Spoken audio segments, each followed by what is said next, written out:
What's up, guys? My name is Zach, and today I am driving a 2007 Chevy Colorado. Up front is a 2.9 liter inline 4, and down below is a 5-speed manual transmission. Now, I am super excited to be driving this Colorado for two reasons. First of all, I haven't driven this body style of Colorado before. This was the first time that Chevy had actually used the Colorado name, of which is still in production today, but they switched it from the outgoing S10 to the Colorado for their small pickup truck. But the second reason is the fact that this is a work truck through and through, and I always enjoy reviewing work trucks because they're more honest, they're more civil, they're not all about flash and color and showing off luxuries like modern trucks are. This is for work, and I'll share with you what I mean by that. But if you'd like to share your vehicle with me, whether that be a workhorse or a luxury cruiser, you can head on over to my website, zackpradel.com/submit.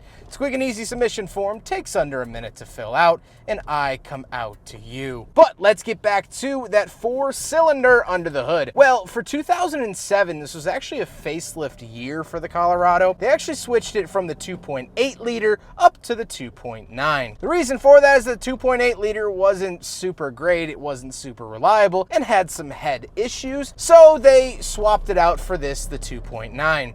Now, interestingly enough, Chevy, or GM really, only used this 2.9 liter in the Colorado and its siblings, so that means the GMC Canyon and the Isuzu i280. So you won't really find this engine in many other vehicles, which might make parts slightly harder to find. Now, like I said, paired to it is a 5-speed manual. I love it. The clutch is somewhat heavy, but what I would expect from a truck, but if you're used to like sports cars, it's gonna feel heavy for that. It's a very economical manual transmission. The gears are very tall. It's not super friendly to a newbie, but that's not what I want out of a truck. This isn't a beginner's vehicle. This is a vehicle for doing work, and I love that it has the manual transmission. Last but not least, this particular Colorado is two-wheel drive. So how does it feel to drive the manual work truck Colorado from 2007? Well, it's actually a pretty decent driving experience. First of all, I love the manual. I love shifting gears. I love doing it on my own. I feel very independent when I'm driving a manual vehicle. Visibility is very good, and it's the perfect size of truck. We'll talk a lot about that at the end of the video, but I love the sizing of it. Very maneuverable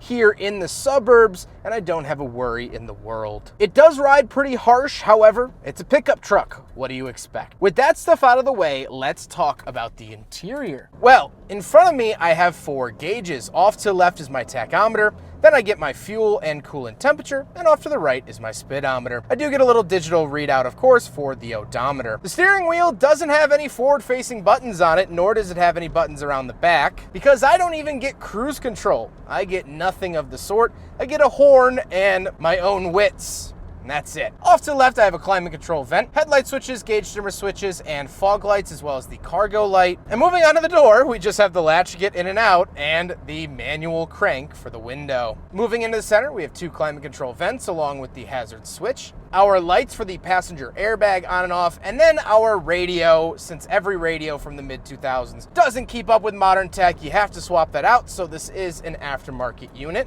But what's not aftermarket is the air conditioning.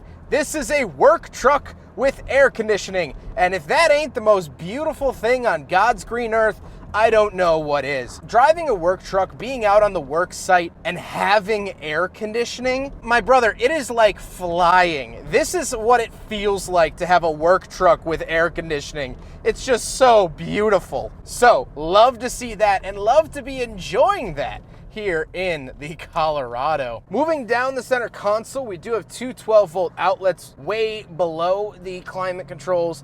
And then we move to the shifter and shifter area. We do get a little coin holder, and we do get 2 cup holders. So we will do a big friggin' bottle test. On the left, this cup holder is tiny, could maybe hold a Red Bull or some of those new espressos in a can, whatever. But off to the right, we do have a regular size cup holder, and it does in fact fit the big friggin' bottle. Look at that. I'm taking it to the work site, baby.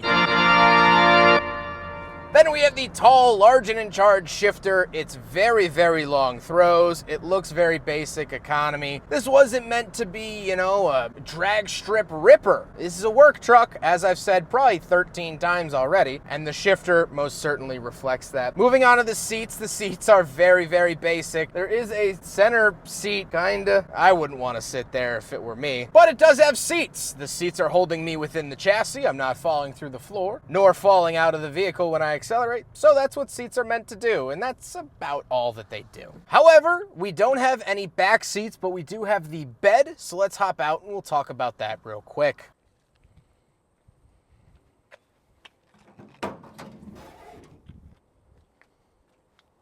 Bed. Now we gotta talk about the looks, and I personally actually really like the look of this generation of Colorado. I think a big portion of that is the fact that I don't really see these all too often, and they're sort of the forgotten early generation of the Colorado/Canyon. Everyone's familiar with the modern ones. They look good. I like them. But I feel like these just kind of drifted off into obscurity pretty quickly, which is kind of surprising because these were made from 2004 until 2012. An 8-year model run. And I don't know. I feel like I personally don't see them all that much. But with all of that being said, let's get on to my final thoughts. What do I think now driving the first generation of Chevy Colorado? Well, I love its basicness. I love its wholeheartedness. Everything, every switch, every button, every panel has an explicit purpose to make the vehicle work. Nothing in here is superfluous. Nothing in here is extra, added, or unnecessary. And I love that. This is a lean steak of an automobile. But when I was talking about size, what I meant was that this size of truck doesn't really exist much anymore. Now, there is reason for it, and good reason. Safety standards have been upped, CAFE regulations, and our American streets allow for big vehicles, so manufacturers make them. But I think there is something missing from today's market. The new Chevy Colorado, as much as I do love it, well,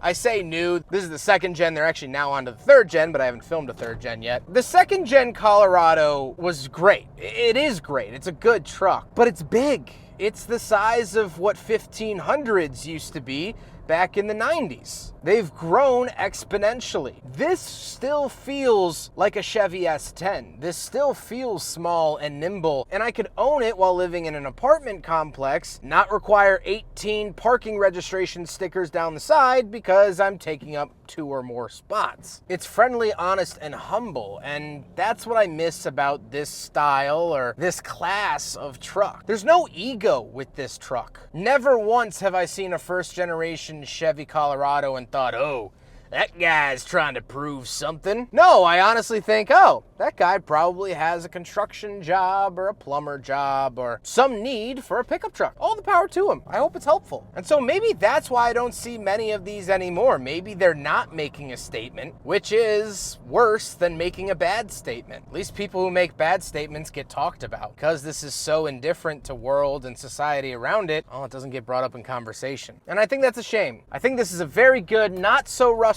but very trusty little pickup, and it's all I need. Can't imagine needing much more. I hope you guys enjoyed the video. Huge thank you to Nate for letting me take out his little Chevy Colorado. I was so excited to drive this little guy and get this guy under my belt. Nate has been absolutely awesome to work with. I filmed 3 of his vehicles here today. Such a great down-to-earth guy, and his entire family. I can't thank them enough for being so generous and gracious while filming these reviews. But I hope you guys enjoyed the video. Don't forget to rate the video, comment on the video, and subscribe if you really liked it. Take care, guys.